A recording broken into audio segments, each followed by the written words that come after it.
Hello and welcome to the Canine Rehab Movement Podcast, where we discuss all things canine rehab, fitness, and sports medicine for our four-legged companions. We cover a variety of topics with amazing guests in an educational and entertaining format. Some would even call it edutainment. Now, we are all about canine rehab and fitness training, or craft. So join us and hone your craft with the Canine Rehab Movement Podcast.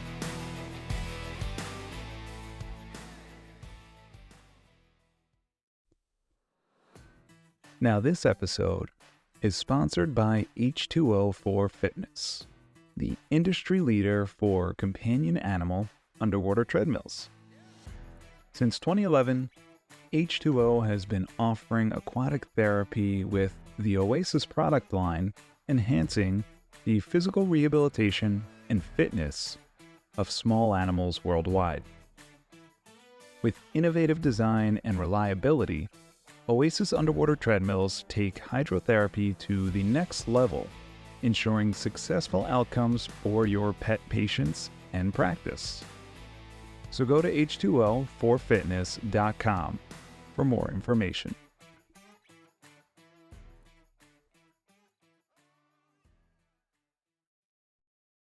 Today we are with Kirsty Oliver, one of the CCAT instructors at Northeast Seminars.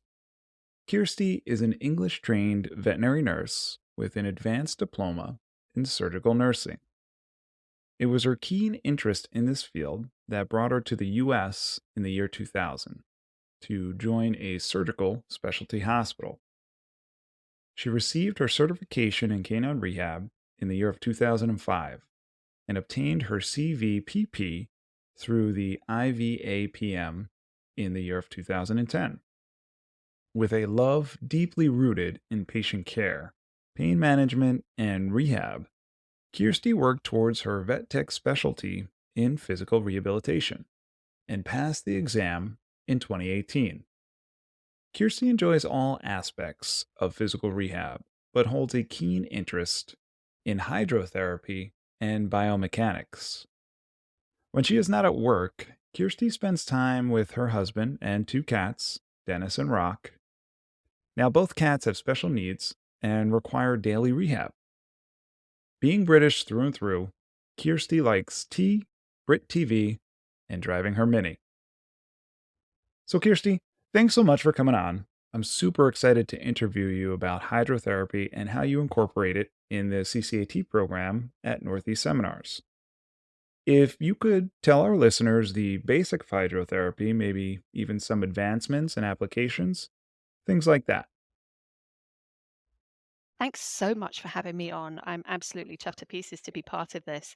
So yeah, Of no, course. hydrotherapy is my jam. I absolutely love it. I think it's really easy to understand water therapy. Hydrotherapy is just water therapy. There are so many different versions of that. So you step into your shower in the Yeah. morning, hydrotherapy, because you've got the warm water splashing down on you. Right. As in a veterinary setting, you're looking at underwater treadmill as opposed to pool. So I think it's really important with the upswing of the interest in physical rehabilitation in the veterinary world at the moment, understanding that underwater treadmill is not just to be placed in a practice and then you bring dogs in and run them on the treadmill. But you're not going to get your investment return back on that. You have to, it's really important to understand what happens to a dog when you put it in a volumetric amount of water and all of the forces and things that Mhm. affect that dog, the state of the dog, like its health and everything else. So we'll jump into that in a sec because I've got some fantastic notes written down. But he's been around for thousands of years. Being from the UK, we have a very famous city called Bath. And the Romans found that the mineral content within some of the water within Bath was very therapeutic.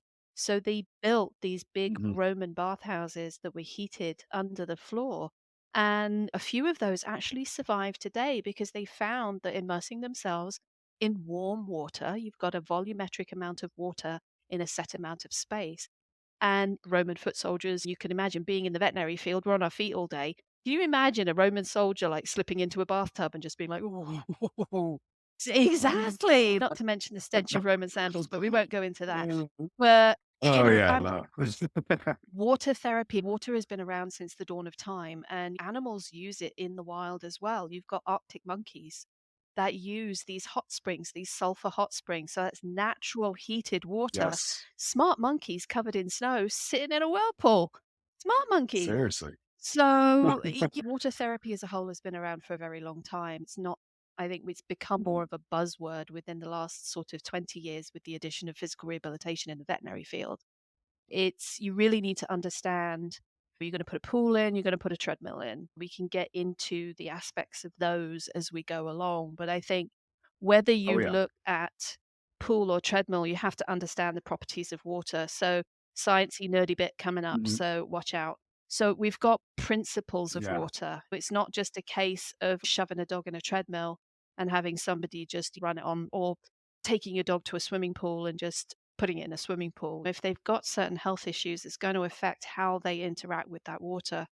But you've got the basic Absolutely. principles of water come down to buoyancy, hydrostatic pressure, viscosity and resistance, surface tension, and what we call relative density or like specific gravity.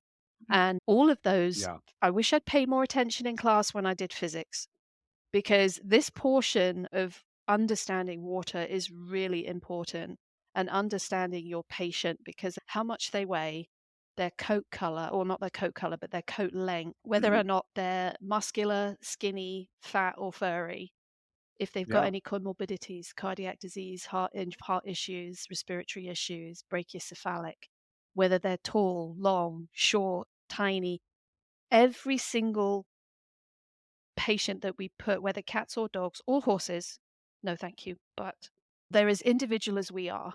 And every Yeah. single patient that we put in the underwater treadmill has a different effect on the water. But the principles remain Absolutely. the same. Archimedes, old guy, way back when, very smart. I don't know how he determined buoyancy. I'm sure that he just pushed a bunch of people into a pool to see if they floated. Who the heck Yeah. knows? But he came up that an object immersed in fluid expresses a buoyant force within the magnitude. Let's redo that. Let's redo that. Yeah. Sure. Archimedes' principle is buoyancy. If you put, say we're going to put our dog in the treadmill, we have a 100-pound dog, let's just say. So if we fill the Mhm. water level up to the level of the hock, they've got 91% of their weight is still weight bearing. So we've only lost about 8 or Yeah. 9% of weight bearing. You fill that Mhm. up to the level of the greater Mhm. trochanter, like just by the stifle, but the tibial Yeah. tuberosity, 85%. So you're like, okay, we're losing some weight, but you left it up to the Yeah. level of the greater trochanter in the hip, and it goes down to 38%. So if you're a 100-pound dog Yeah. that's slightly overweight with multiple joint arthritis, you can basically make it the size of a small cocker spaniel by putting it in the water. So Yeah. you're Which is alleviating. Yeah, it it's is huge. huge. You're Yeah. alleviating the pressure on the joints. Now we know with weight bearing, Yeah. 60% in the front, 40% in the back. So if we look at the percentage of weight lifted off from hind legs, it goes down when you look at that 60-40 ratio, Mhm. 36% all the way up to 29% elevation off of the back end with a 40% load. So you're effectively relieving half of the body weight on hips, stifles, and ankles, and pretty much the same in the Mhm. front. But you have to remember that as the water goes up, weight shifting goes forward. So you'll tend to Yes. see like hind end, they start to float before they start to walk. Anything with forelimb issues, especially like heavy osteoarthritis in the elbows or the shoulders, you need to be really careful. So that's just something to have in Mhm. mind.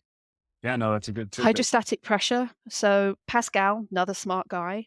You stick something Yeah. in water, in a volumetric amount of water in a volumetric space, there are so many pounds per square inch of pressure pushing in on that body, which is great because it's Mhm. supportive. But anything with like cardiac and respiratory issues, they're going to have a decreased ability to breathe and shunt that blood around. So we need to be really careful with that. Mhm. So viscosity and resistance. Water is 1.5 times stickier than air molecules. If you wave your hand through the air, your hand does the whole, you can move it through, but you, yeah, absolutely. Get those glow sticks out, get the lighters out. So you put your hand through water and you can feel the resistance in your fingers. Is because the water molecules are stickier, they're more cohesive. So we have to take that into effect when we put dogs in water and cats in water. And again, horses, but no thank you. So it's been horses scare the living Jesus out of me. I'm sorry, they really do. They frighten the nut out of me. So well, they are intimidating. I'm not going to lie. I'm not a So big don't worry horsey about person. it. We have to, that kind of resistance comes down to that cohesion between all the molecules within the liquid. So things that disturb that, walking. So if you stand on water and you keep everything nice and quiet, you see the surface tension of the water is nice and straight. But then we ask these dogs and cats to move in the water. So that's going to create turbulence. Water doesn't stay in a flat state when something is walking through it. No. So you're going to increase the turbulence and increase the resistance. And then the water workout gets harder. So you add that to a nice long hair coat. So yeah, we all see seaweed waving in the air, but it's drag, it's added resistance. It's like adding leg weights to someone who's trying to run a marathon. All of a sudden, we've taken underwater treadmill to a whole new level by sticking a dog that has long hair, bad joints, and is probably overweight. We've changed the dynamic of that workout significantly based on the patient. And then you've got relative density, and that's specific gravity. We all know fat floats. Yep. Oh, yeah. So that's what keeps us out. That's for sure. Absolutely. I mean, sometimes our muscles will sink exactly. us. Fat has a higher specific gravity than water. So whereas lean muscle has less specific gravity, so fluffy pets tend to float better. So sometimes being slightly overweight, even though it's a dead disaster on land, they do better in the treadmill. We see a lot of people. Water aerobics it still is a really big thing for the elderly, and obviously for people that are overweight. It's a nice way to loosen up joints and get them moving. But we do have to be really careful that these stocky pitties that are all muscle are going to sink like breeze blocks. So it's harder for them when they're walking on the treadmill because they're not as able to keep themselves afloat. So we need to be really careful when we choose pool over treadmill that we're looking at how these pets and how these patients are actually made up. The use of float coats and life vests and harnesses. But you don't want to just push a pitty into the water and think it's going to swim. It's going to have to work so hard to keep itself above the water. And then they usually fatigue, sink, and then there's all sorts of problems. But I was going to say, we don't want to use the sink or swim. Absolutely not. Right? No, Archimedes, we need to have a chat with Archimedes and be like, stop pushing big people into the treadmill. I was going to say, I think he started that. Didn't he? It's basically Archimedes' principle is buoyancy. So I think he was like, yeah, let's see if you're going to sink or swim. Whomp. And in you go. And I wonder how many like lean people would, oh my God, this is not fun. And then you've got the slightly fluffy people that are bobbing around being like, hey, this isn't so bad. This is nice. Yeah. So there is an awful lot to think about when we talk about hydrotherapy. There really is. We have to be super careful. Any comorbidities, heart disease, respiratory issues, no wounds, no sutures, no diarrhea. Doesn't work well. No UTIs. Really blends in. Literally. You do not, and never underestimate the power of warm water, because obviously temperature plays a large role in this. You don't want to plunge anything to cold water because you're going to get that vasoconstriction. You don't want to have hot water because you're going to hot yoga. What do we do with hot yoga? We sweat and it gets a lot harder. Regulating the temperature in your pool or your treadmill is really important. But yes, warm water and an old dog that can't squat to poop. Never underestimate what might come out, so be prepared. Oh, yeah. Always be prepared. Even in my facility, we always tell them or ask them, have you walked? Did they toilet? Yes. Okay, we'll just do a lap around our lawn, just for argument's sake. And even when we're in there, there's always a chance. The inevitable code round. Always a chance. Not fun. Not fun. And waders are your best friend. Yes, it's true. I've never looked so good. I know, everyone. Since I've Yeah, started I Canine think we Rehab. should charge everybody at least $1 to say, "How are you going fishing?" And I'm like, "Yep, put it in the pot." I just don't want poop Seriously. between my toes if it happens. I had It's that true. once. I had it Absolutely. once. It was an overweight golden retriever, bless her heart. Yeah. And it was as I was a newbie to rehab. We'd just got on our treadmills. I had my little wetsuit on. Never again. Never. Never again. Especially as a newbie, this is Yes, how we absolutely. Absolutely. Sometimes this is how we learn. Yes. Waders from now on. Close up boots. Thank you so much. Oh, man. But yeah, you brought up so many good points too. And a lot of times I do this education with my pet parents, but even when I do lunch and learns too, I think it's really good for the veterinary staff to know that, but yeah, underwater treadmill's great. It's fun. It looks fun. The animals are having fun for the most part, but there's so much science behind it, right? I don't go as deep as meetings and everything, but I do go over a quick revamp of the hydrostatic pressure, the viscosity of the water, things like that. And I think it brings a newfound information to them where they get an aha moment. I was, oh, wow, this could help my patient. And this, that does that. This is really good because my patient can benefit from that. I truly do think it's so good to know the science behind it and not just the fun behind it. It is and can be a lot of fun, but yeah, there's so much happening when you see a video of a dog in that underwater treadmill. I think somebody should start putting little pop bubbles on what's really happening scientifically on that Instagram reel. Maybe I'll talk to my. We should. I think it would be, we lecture so heavily that I think it would be really good it's easy when you're lecturing in person and you're saying, hey, I've got a great lecture on hydrotherapy with orthopedic and neurologic patients. And you're like, hey, this is why we're using this speed, but do you notice this? And you can see people leaning forward and they're trying to find it. And I think that's a really good idea, is creating like an interactive video that sees, kind of pop bubbles. And we also have to think about the size of the pet. How Absolutely. high and how long they are is the difference between car length. It's easier to maneuver a smaller car than it is to like a stretch limo. We've got to look at the taller and longer they are, the higher speed that they need just to get into a normal gait pattern. But you put like a long-legged American lab in a treadmill and you start them at 0.4 and they're going to have trouble walking. But to a Yorkshire Terrier, it'd be like running a marathon. So you have to, Yeah, no, it's sun patterns it's too, so I different. think is really important too.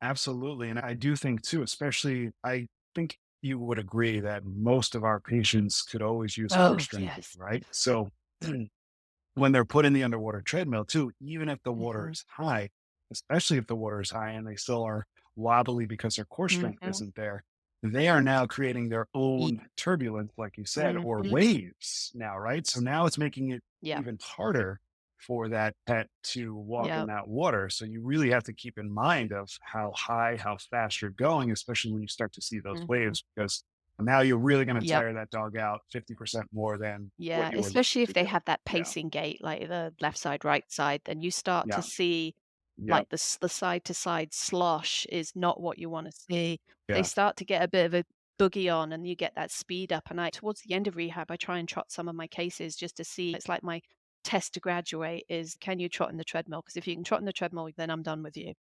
But you'll see like that water starting to go and you're like, this is the added resistance that we were talking about.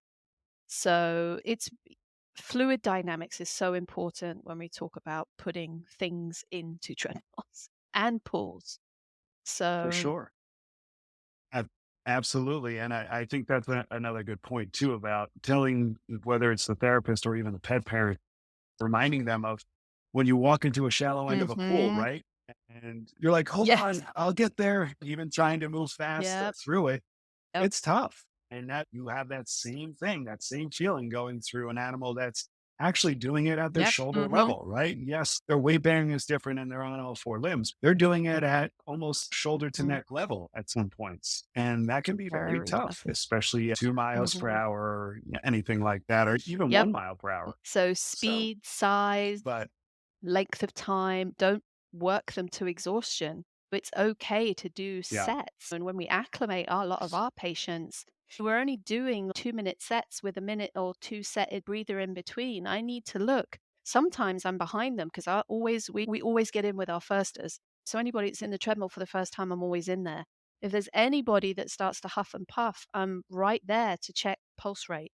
I always like to check, especially on any of my old cases, any geriatric, any post-op, anybody that, like you say, weak core usually means that they like got a weak cardiovascular resistance. So it's like running a marathon and then sitting on the couch for a month. You don't go back to running a marathon.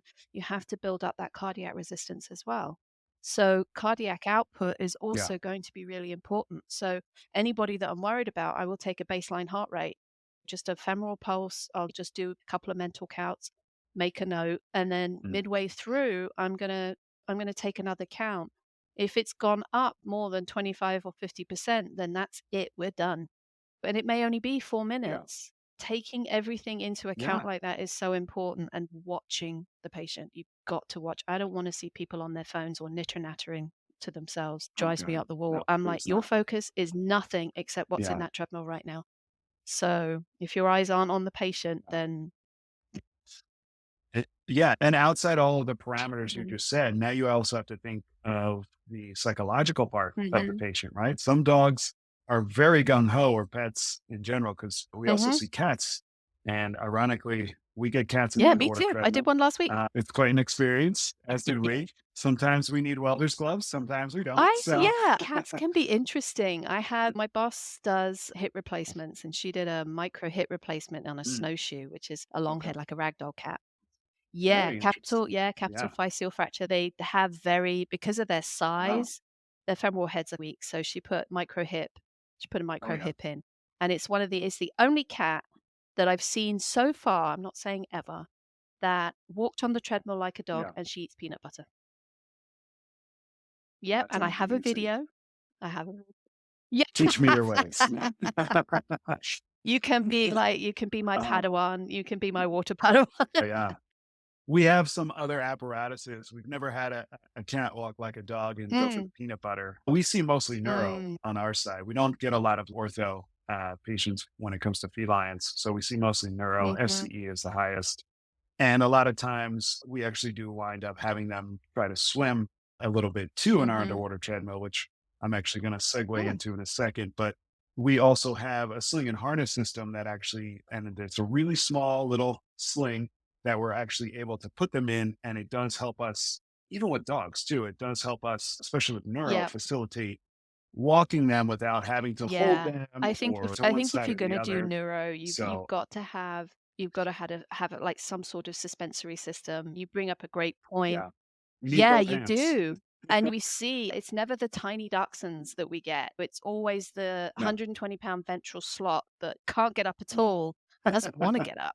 And then you've got to body haul it into the treadmill. But getting that neuro case in the water, you can utilize all of those physics that we've been over, like buoyancy and all of that, and have them stand. We've got jets in our treadmill that provides not only like agitation of the water, which also can increase resistance, but it can increase proprioception. We've got little proprioceptive mechanisms in our skin, in our muscles. And sometimes just circulating the water with those cases can help improve any little thing that's trying to get through that spinal cord, increase proprioception, not to mention the benefits on the chest, so they don't get dependent edema in their lungs. And just being upright, and then being able to do like gaze repatterning and huge stuff. So there are so many things that hydrotherapy is useful for, but I love it. Yeah, it's huge. And I'm a fan of the underwater treadmill, and I'm not naysaying the pool whatsoever. Just coming from a PT background, I'm very into, and also I've done aquatic therapy in the human world too. So I've had a lot of fun with pool and treadmills alike. But for me, I really like that somatosensory still for the animal. Like I like that placement of the limb, what they could be feeling, things like that. But for the most part too, if it is a front limb injury, the treadmill's dynamic enough where you can still feel it high enough, depending on the size of the animal, obviously. And you can still facilitate some sort of swimming. I'm not saying it's a replacement for a pool, but it's definitely a good attempt at it. And you can swim them back and forth and really, especially for something like elbow dysplasia, things like that, it's really Yeah, super I've done a helpful. lot of Yeah. amputees with this, what we call a static swim. So you've got a life vest Yeah, on, you fill it exactly. up, and you just hold. Because especially if it's a Uh-huh. forelimb amputation, the gait Mhm. dynamic changes of losing 30% weight bearing limb is catastrophic on Yeah. the other leg. So you don't see enough shoulder Yeah. carpus and elbow range of motion. So getting that out of them with swimming can be super helpful. But we Yeah, do. I agree. I've seen some amputees, especially going into Yes, hyperextension. So absolutely. getting them to doggy paddle Yeah, with that one limb is just getting that yeah. flexion back or trying to get that flexion Not back to is huge. mention all Yeah. of the center of gravity change, your chronic Oh yeah. postural changes. I know myofascial stuff, Yeah. you'll be talking to Michelle about that soon. For me, body mechanics, joint kinematics, and like the physicals of Oh yeah. like body biomechanics. We don't have good body mechanics. You can do all the rehab in the world and you're not going to get everything straight. You Of have to course. fix all that Yeah. first. Hmm. Hydrotherapy is great, but it's not rehab alone. You can't just put I a agree. treadmill or a I pool agree. in your practice and say, "We have rehab," because you don't. There No. are some cases that don't get into into the treadmills that we have at work until they're 3 or 4 sessions Hmm. into rehab because you've got there's so many other things that you have to fix at that time, pain and range of motion and trigger points and myofascial tightening and all that lot, but it's a great tool, and it's a tool in the toolbox of Right. your rehab Yeah. practitioner, and it's up to them to determine which tool they take out to help treat that pet. Totally. You got it right. No, Every case is every different. case is different, So and if yeah. anybody takes anything away from this, please, just like us, we are individuals, your patient is an individual. Their needs, there may be the same surgery, it may be the same condition, but the patient is different. Don't put the cart before the horse. Absolutely. Look at your patient. No. Look at your patient. So important. No, it's true. I agree because there's Yeah. so many Mhm. variables, and you really need to make sure the pet is ready both physically and Mm. psychologically. I have some rescues that, excuse me, I have some rescues that I deal with that, again, we don't touch No. the underwater treadmill yet. Like, we're just working on your baseline rehab Yeah. acclimation because even just acclimation for the dog could take Yeah. a few sessions. So if you're throwing everything at that Overload. animal, it's not a Mm. positive experience, right? Because that's the other mindset you need Yeah. to have as You well, have to take right? their psyche into And account. So being yeah. we're up everybody in our rehab practice on my side is fear-free.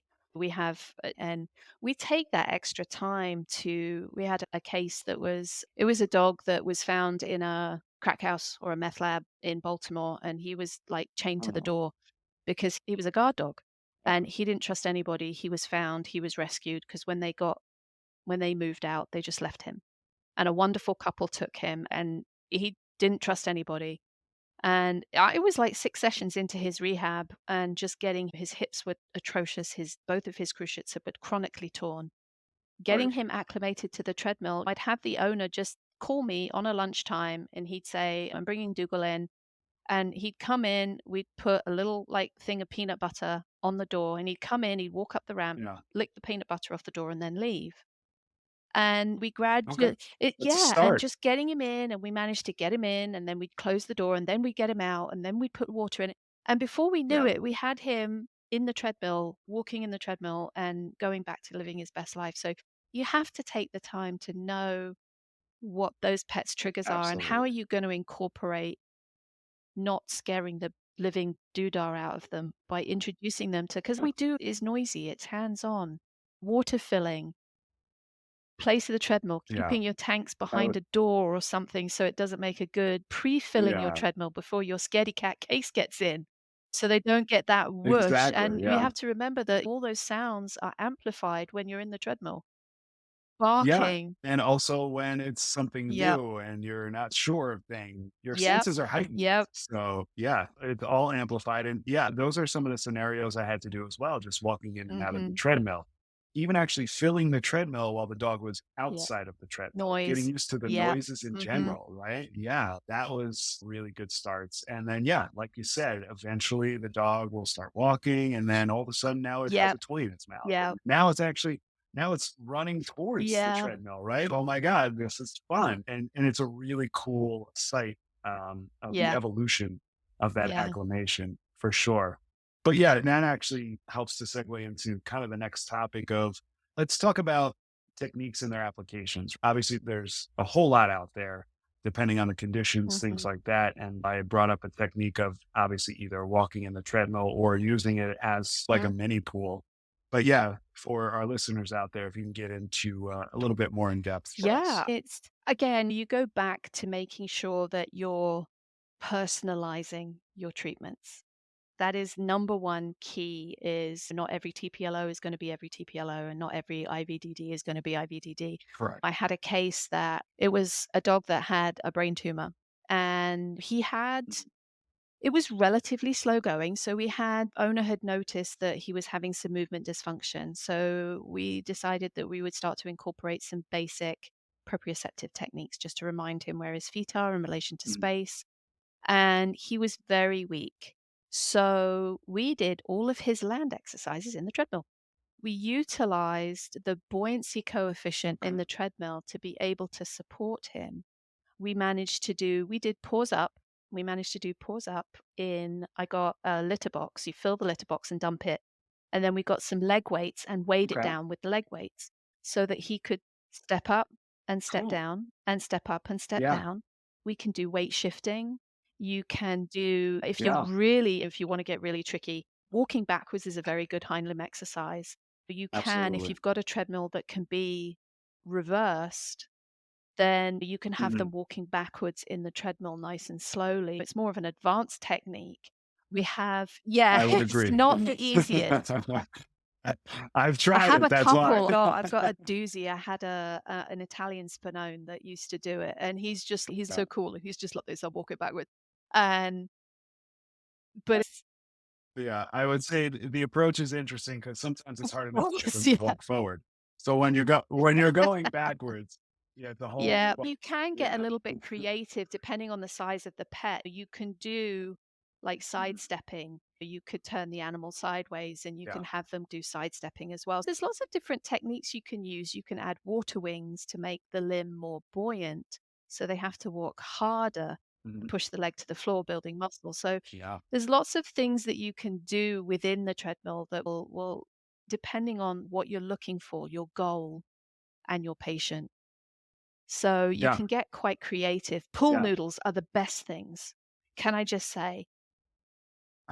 We The have, absolute best. We have them as do you well, use them? Like you can use them for chest support, you can use them for abdominal support. I like to, especially with my little neuro guys, especially if they've got hemiplegia or if they're cervical disc, then I'll vet wrap them either side of the life vest.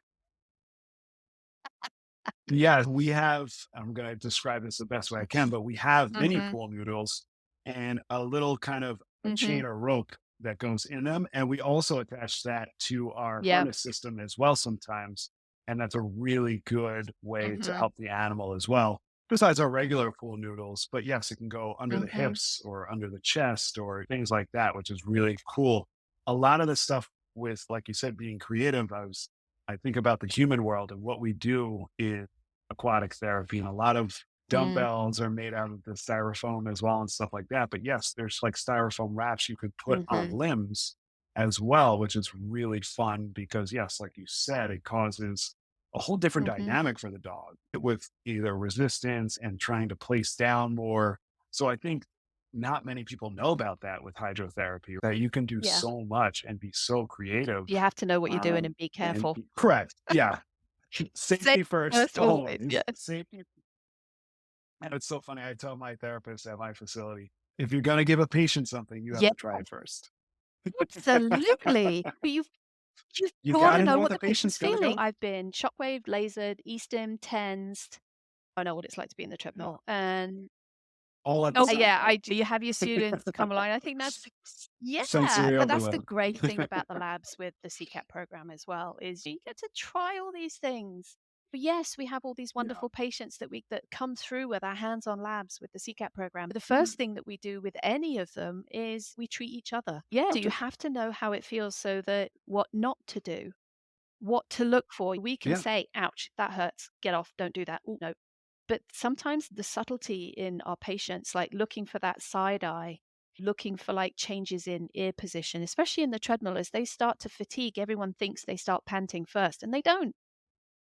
So many many tells. Yeah, tells, stride length, riding the belt back, trying to outwalk the belt because they're just like, I'm so exhausted. Eyes may dilate, ears go up, down, the tail maybe start to move a little bit more lateral movement in the treadmill. So you have to watch all of those little secret signs that they're trying to say, yo, I'm not coping, stop. I know, I agree. Not to be confused with the lazy. Yes, not to be, yes, the lazy ones. Yeah, Yeah. it's funny because you bring that up. Sometimes using food in the treadmill is such a big thing. And I really do try with my patients and my owners and the staff that we have around us to not use food as a lure, use it as a reward. Yeah. Because they soon will notice that they're like, "Ooh, get the treat." And then back they go, and then they're like, see why they need to change your speed, Exactly.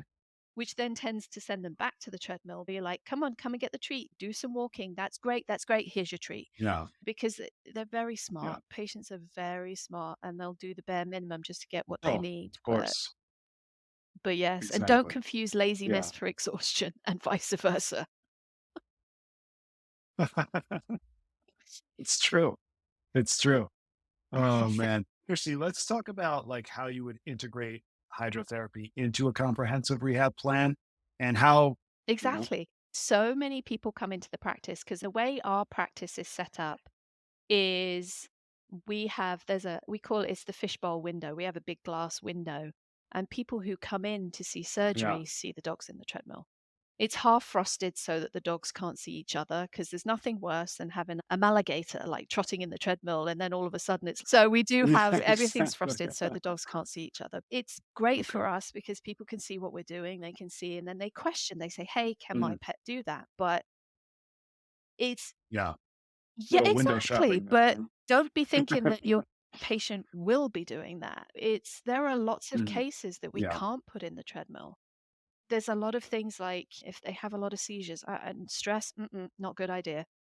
Cardiac disease, no. If they have any kind of cardiac disease, I will send them to their cardiologist to be cleared. And thankfully, the cardiology group that we work with is aware of what we do. And I think that's the bonus of being inclusive with the veterinary community is other specialties want to learn about what you're doing because it affects their patients too. Reaching out, not just to general practitioners, but going to specialty hospitals and saying, hey, rehab's great, but we don't want to break your patients. So have a conversation, pick up that phone and say, hey, I've got Fluffy Smith here who's got a 4 out of 5 or a 4 out of 6 heart murmur. Do you want me in the treadmill? The answer is probably going to be no. So anything that decreases like oxygen output, so chronic bronchitis, brachycephalics. Oh my God, please be careful with brachycephalic breeds. Anything that has its nasal cavity shoved up behind its brain, really, you need to be really careful with them as well. But yes, it's not the be all and end all of rehab. It's just another tool, just like your set of spanners and your wrenches and your socket sets. It's what tool are you going to be able to utilize to achieve your client and patient goals? And treadmill might not be one of them. Absolutely. And at my facility, we are charged by time, not by what we do. There's no a la carte. There's no dollar menu or anything. We are there to treat your patient for X amount of minutes, and we are going to utilize everything in our power, but that doesn't necessarily mean that patient is a candidate for everything in our power. So yeah, we have that discussion right away. And for the most part, most of our patients can go into the underwater treadmill. But there are discussions out there, especially with acclimation, things like that. But yeah, if we get a post-op and there's still stitches and it looks like there's maybe possibility of a little bit of an open wound or still just hasn't fully healed yet, or the slightest scabbing, we No, don't want to mess with it. absolutely. It's things like that. And then sometimes you have cases where it could be a situation that it's just not right Mhm. for the dog Mm. in general, whether it's physical Yep. or behavioral, psychological, those kind of things. Yeah, I think that's very important for all practitioners out there to really think of engage. Obviously, but you can always set up your price points how you want to set up your Mhm. price points. But I think it's huge just for no matter how you do that setup is education upfront to the pet Absolutely. parent, letting them know that it's not just, yeah, we hop in the treadmill, we do the laser, we Yeah. do the shockwave, we do the hands-on, this and that. It's this is what your Yeah. pet needs at this particular phase. And then in the next phase, we might be Yeah. going into the And that's where underwater it treadmill. comes. I think It that's is, and super important. that's the difference between a tailored rehab program and a cookie cutter. And Yeah. you have to remember that that every time you see that patient, you have them for a very small snapshot of time, and you have to Mhm. treat them in the moment. And we see so many, and we're like, yeah, had a good week, blah, blah, blah. Here's my plan. We'll plan to put them in acclimate them to the treadmill next week. And they come in and they fell off the couch. My plan's changed. That little snapshot of treatment time that you have them for, you utilize your toolkit for that snapshot of time. And you may have all these grandiose plans and everything mapped out, but pet's got other ideas. So Exactly. Yeah. you've got to have adaptability. You have to have as many tools in your toolkit that you can afford. And these are the biggest investments that you'll ever make. Your Hands, baby. hands, these Absolutely. things, your ears, because you listen to your patient, you watch your patient, you feel your Yes. patient. But investing in the CCAT program is the biggest investment of the tool, which is you. You are the best tool Yeah, in your practice. And because you have got absolutely. to figure out which of the physical tools that you're going to need. So your biggest investment is in Yeah. yourself and your education. I agree, and going back to every time that pet comes in for each of its Mm. different sessions, I've instilled in my therapists that every day or every session is Yep. a reevaluation. It's not Hmm. formal, but you are Yep. reevaluating that patient, whether it's progress or Yep. decline or static and neutral, things like that. But yeah, every day is going to be different. Every, So yep. every day is technically a reeval. It's just not Yep. your You formal. have to You know what I feel mean? them. You And have then to just be like, "Hey, we're gonna acclimate to yeah, the treadmill. We're just gonna." And I start from the head, and I do a lot of manual therapy. I do a lot of manual therapy, big yeah, into body mechanics. I'm happy to set up land exercises and do everything. I have a wonderful support staff of assistants that do all of that for yeah. us. And I'm there to watch. I watch the mechanics so they can do the exercise, and I'm there to Mm, observe changes in mechanics and everything else. The same with the treadmill. They can run the treadmill and yeah, I watch them and I'm like, okay, let's speed it up, slow it down, let's give them a break, let's do this. But you have to get your hands on your patient every time they come in. As they start to weight bear better, as they start to improve, as their muscle mass starts to improve, there are going to be little tiny changes in like everywhere. You may not have changes up over the trapezius. You may feel a little sideways shift and you're like, what's going on? And then you work your way back and you find a thumping great trigger point somewhere. And you're like, whoop, plans changed. We've got to treat this. Or the yeah. dog comes in with rippling myofascial tension all the way down its back. And you're like, Oh, yeah. plans changed. I was just gonna mention that you could have something as simple as a Oh, TPLO all coming the in, time. but their spine needs work. It's My crazy. Just to get some release out of their spine, you'll Yes. see such a My difference at here are that my top patient. these pay attention guys because these are my top 3 tips for TPLOs. I'm not worried about the implant unless if the incision's healed, there's no heat, there's no swelling, and if I push on the plate and there's no pain, whoop-de-doo, we're good to go. Sartorius. Yeah. Mm. Check the sartorius, check the pectineus. Yep. Underrated muscle. Underrated, Underrated muscle. so underrated. Anything, it's a whole don't Yes. get me started on is it an ilio because that's a whole podcast in itself. It's not, and we'll go yeah. So sartorius, pectineus, gastroc. Those are the 3 biggies. Mhm. Anytime you wanna release a little bit of tension in the gastroc because you imagine what they've done, what's happened during TPLO, imagine I Mhm. always find concrete in the gastroc. So you're gonna slide always check to make sure that they don't mind having their feet touch first. Toe traction. little bit of toe traction down round the back of the, like down on the toes, is going to release some of that tension in the gastroc, just like that. Okay, hang on just one second. I have to remove my cat. Okay. Yeah. This is Rock. Hi, Rock. Rock is a ginger pain in the ass. I love him to death, but he anytime I'm on a call, what are you doing? And then it's like chocolate starfish across the, it's terrible. It's terrible. So digit traction, like a little tiny bit of digit traction loosens that up. You like check the spine, check the pelvis, you check all those things and boom, you've improved posture, weight bearing, biomechanics, joint kinematics, and off you go. But you don't do that and you're going to struggle. You're going to have that. And they might not be ready for any of those things unless you take care of those base biomechanics first. Yeah, I agree. And I do remember learning in my early stages, obviously yourself included, in our early stages, we have similar mindsets, but we're also just trying to get the patient in, trying to work the patient. And we miss some of our checkpoints, but again, this is how we learn, right? And sometimes I've observed where therapy started right away with the patient came in and they just went right to hydrotherapy. Now, hydrotherapy is great, and there are some thermal effects. Yes, loosen the dog up for you and get things going. But sometimes there wasn't that quick body check, or did they watch the patient walk in? And that's huge, right? Because now they're in the underwater treadmill and they see, they're a little limpy. You're like, like what's that? what's going on? And you're like, should have checked them first. Yeah. And instead of checking, then you see that, okay, we're changing parameters. We're changing parameters in the underwater treadmill to accommodate that limping. But at the end of the day, that's not, at least in my opinion, the correct protocol. Always evaluate first.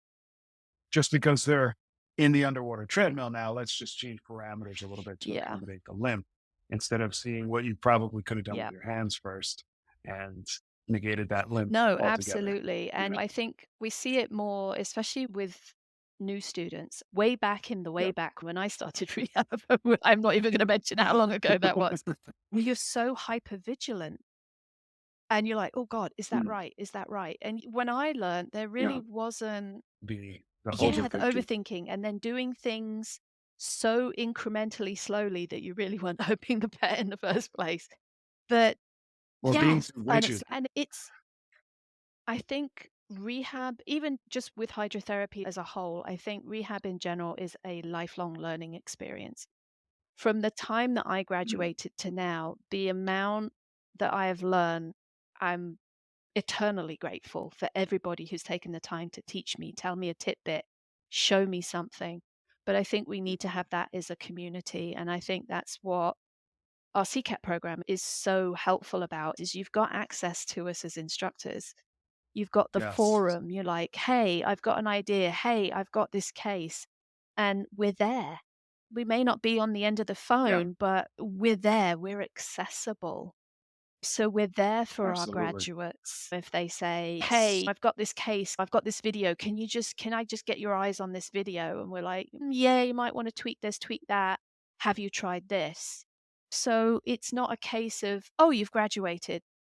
Thanks for your time. Thanks for your dosh. We're off. You've got that access to lifelong learning. And I think that's huge. Obviously, you want that as a current student. I think that gives you a sense of security as an alumni too, that you continue to learn when you leave that certification program, but there's still a community. There's still somebody to ask for help, because I think that's important as a therapist, having that mindset of, even though you graduated and you're out there, you're starting your own thing or working for somebody, the mindset of still and always asking for help, instead of thinking like, this is my patient, I got to do it myself. And everything I've learned, I'm just going to try and applicate. It might not work. It might work in the long run. It might not work. And I think that's with the CCAT program and the hands-on lab. It's a lot of work. It's a lot of investment hours. It's a lot of lab hours. We break it down into, we'll have a chat about the physics of whatever modality we're using. I usually do a lot of the hydro labs. We'll take time to talk about the various bits of the treadmill. And I think one thing that people don't realize is the maintenance. Yeah. Huge. Huge. This is not a leave it and I forget it I type. am Yeah, this is guilty of not that. a leave it and forget it type of When I thing. yeah. So When I first started with all of that, I was like, "Oh my god, you this is it another is. part-time You job have there." to factor in your treadmill maintenance, but you have to Yeah. test your water in the morning and in the evening. Heavy use in the Mhm. treadmill is going to drop your chlorine. You need to be aware of that. If you put your water in and it starts to Absolutely. look like pond water, then we're in trouble. You've got coat oils. Yeah. You've got coat oils, you've got dirt, you've got God knows what, especially in those long coated Oh, dogs. And you start to fill the water those certain breeds and are like this whole yeah. you're like, where oh, we took him for a walk in the woods before we brought him here. And of course you're like, Not to single out a certain breed, new breeds in oh, my facility are my so, water. I cringe.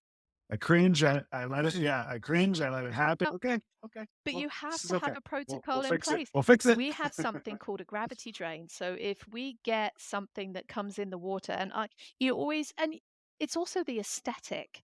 But if you were a new client coming Yeah, in and someone filled your treadmill and it came out looking like absolutely. sewage water, I'd be like, no, Murky. Yeah. I like my water to be nice, like Yeah. clear, a little fuzzy, depending on the. Absolutely. And I'll always explain to the owner as the water fills, if it looks murky, I'm like, we've just had a couple of busy clients and Yeah. check our chemicals. Always important. Communication, Absolutely. education, But always we have important. something called a gravity drain. If something comes up and it looks really grody, Mm, we won't put it back in the tank. We just open the floor drain, flush it out, and refill the tank as we're going. yes. You've got to factor that in. Maintenance, cleaning, culturing. Oh, tell me about it. Like we culture Yeah. every quarter. So you do your sanitization, which can take 2 to 4 hours Mhm. depending on what you're doing and how many treadmills you have. Oh, yeah. And then you Yep. culture, and then you send it out for an environmental culture and sensitivity. You do not want to see nasty things growing in your treadmill because you're putting No. patients with compromised immune systems. You do Yeah. not want that. You do not want. So the upkeep of these things is so important. It's not just one of these things that you can Absolutely. just put in and then forget about it. There's a lot of extra man hours put into to keep these things running appropriately. It's definitely not your No, infomercial, mm-mm, set it and forget it, mm-mm. that's for No, sure. you've got to have people that Yeah. know and understand how to maintain it. And for us, it's a whole crew thing.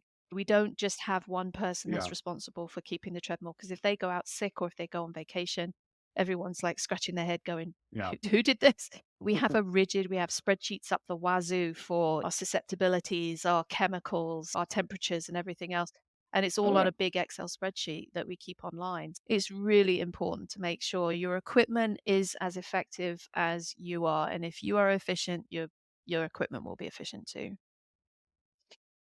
Yeah, and I think it's important for people to know about the maintenance because even though we have a semi-annual tech coming out to do their version of maintenance, we have set parameters in a number of weeks where we're doing our Yeah. own Mhm. maintenance as well.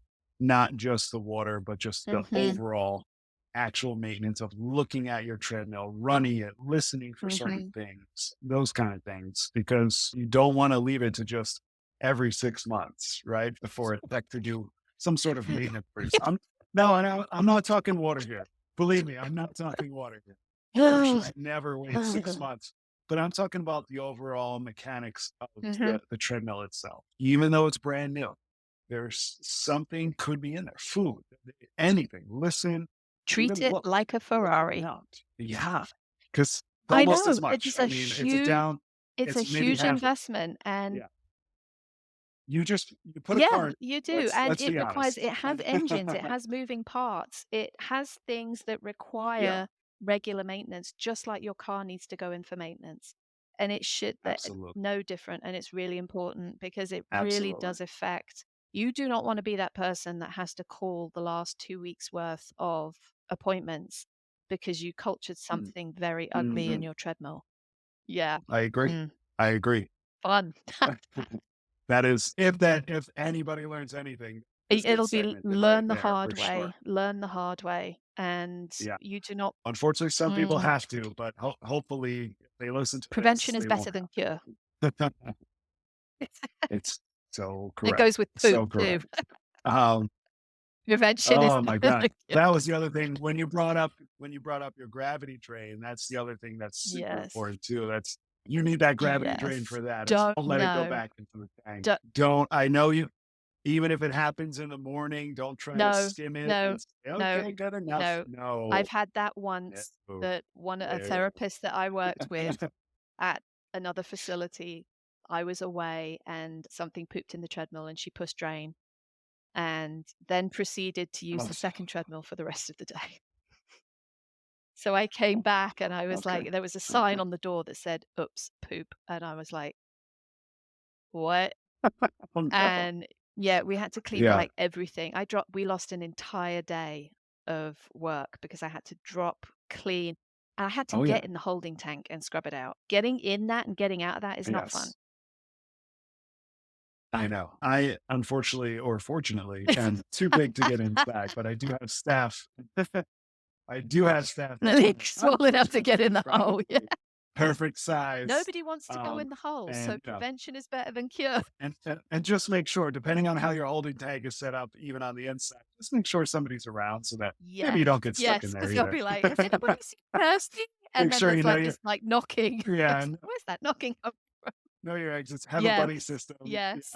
But so those are lessons you don't want to learn the hard way because some might not be fortunate enough to have a second treadmill. So you don't want to shut down for the rest of the day in that sense because you and your staff are all hands on deck because of what just happened.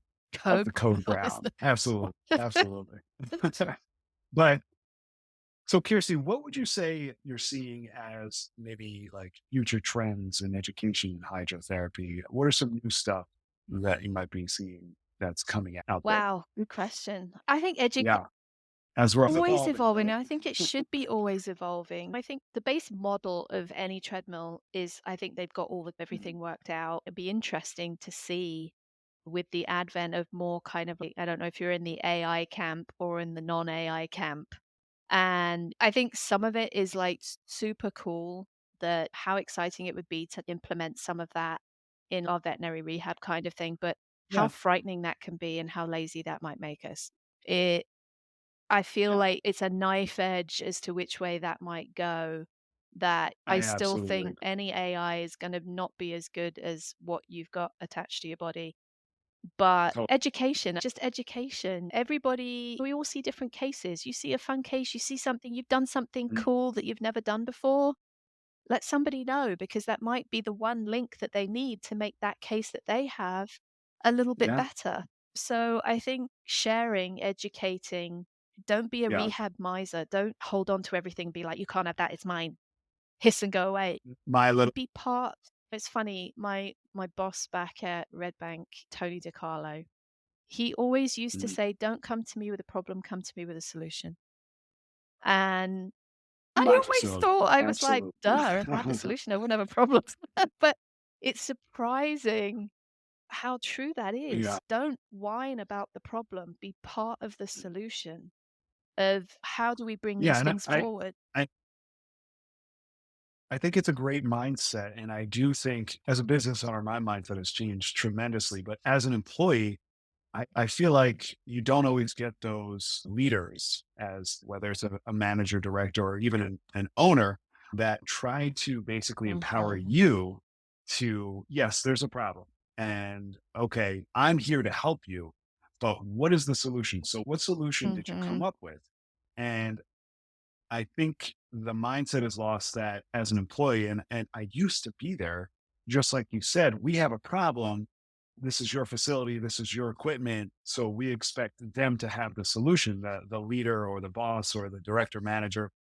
And in hindsight, they're trying to empower you as well as help you. So yes, come with a solution. And it might be the absolutely perfect solution, the right solution that we should go with. And if not, I tell my staff, this was a good thought process, but let's tinker here. Because now we're working together, right? It's instead of, I'm trying to elevate you, right? I'm not trying to trickle it down to you. I'm actually trying to trickle it up, right? So what was your solution? What did you see what was the best outcome for that problem? And it might not have been the best, or it might have. And for me, I'll either say, great job, thank you so much.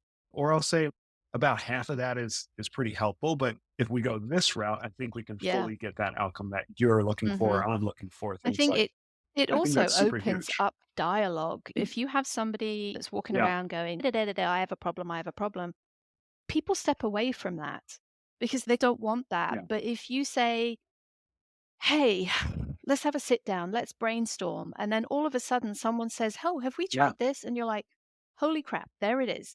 And open Yeah. open up that dialogue because many minds make light work. Make it a hive mind, think as a group and say, "Hey, Yeah. I'm seeing this. Do you see that?" Yeah.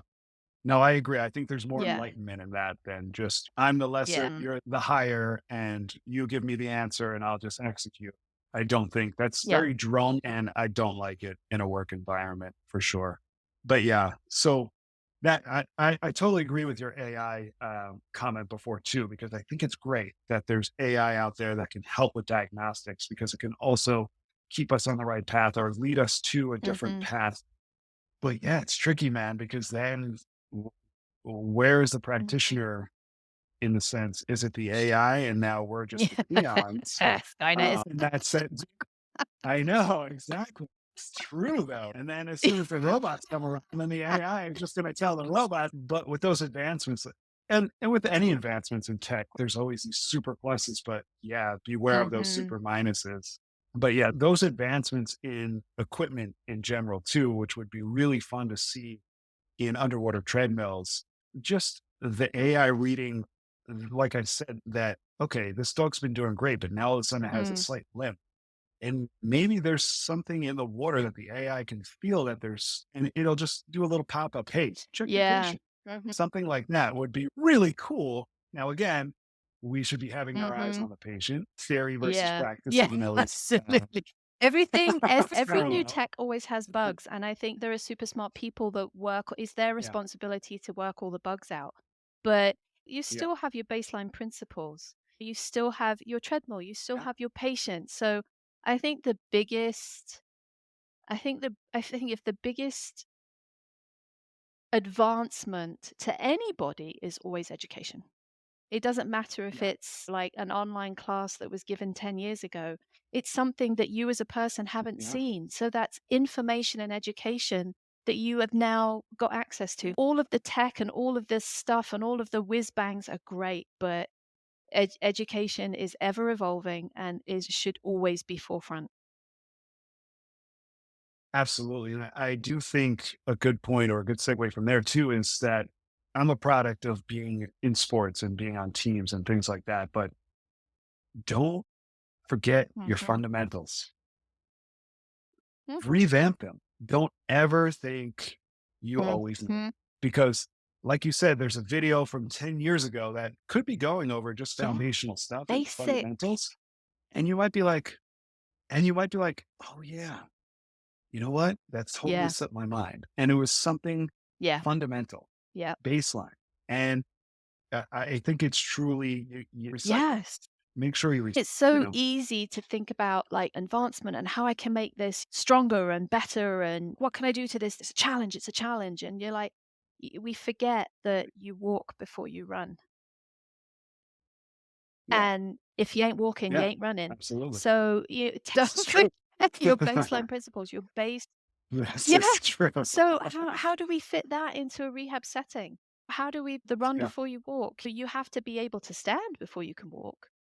You have to be able to sit Correct. before you can stand. All of these Mhm. things, if any animal doesn't have that basic fundamental of being able to sit up into a sternal position, don't think they're going to walk in the underwater treadmill. Take your Right. bed. But it's that it can be that complicated and it can be that easy. Absolutely. And I do think sometimes going back to that new rehab mindset is don't Yeah. overthink it, man. Just remember your fundamentals, Yeah. start from there, and yeah, use the And tools you have in listen front of to you, your right? So client. What your goals yes, are great. Your clinical goals of you're like, oh, I want this dog to have 60 centimeters of muscle mass in 3 months. It's awesome. And your owner right. is couch potato. So whose goals are Yeah. you going to get to? You have to listen to your clients But your dogs have jobs. You start talking about working dogs and the athletes, and that's a whole separate level. But what is the function of your average pet in that pet parent family? Does it go hiking with the kids? Does it roll off the couch, go out, pee, poop, and come back in? Because all of those are going to affect your rehab goals. So listen to your clients. Please listen to your clients. Yes. Listen to your clients. Stay out of cookie cutters. Everybody's different. Every patient's different. Absolutely. Every goal is different. It's all different. Oh, man. This has been an amazing talk, Kirsty. I truly appreciate you coming on. It was very insightful, at least for me. I'm hoping our listeners got a little tidbit as well. Other than the fact that the Brit is crazy. I'm going to stay neutral there. Hey, listen, we're still annoyed that you pushed all that tea into Boston Harbor. That is integrated into us through generations now. I get it. I won't elaborate into it, but I get it. But Kirsty, we're definitely going to have you on again. This was truly educational, inspiring, and a little entertaining. Hey, listen, education is not boring. Yeah. Listen, that's our goal here with these podcasts. We want edutainment. We want you to learn something and also be a little entertained as well. Thank you so much. Sure. But thanks again, Kirsty. And thank we'll you so much for having me. And thanks everybody for listening. Thank you. Of course.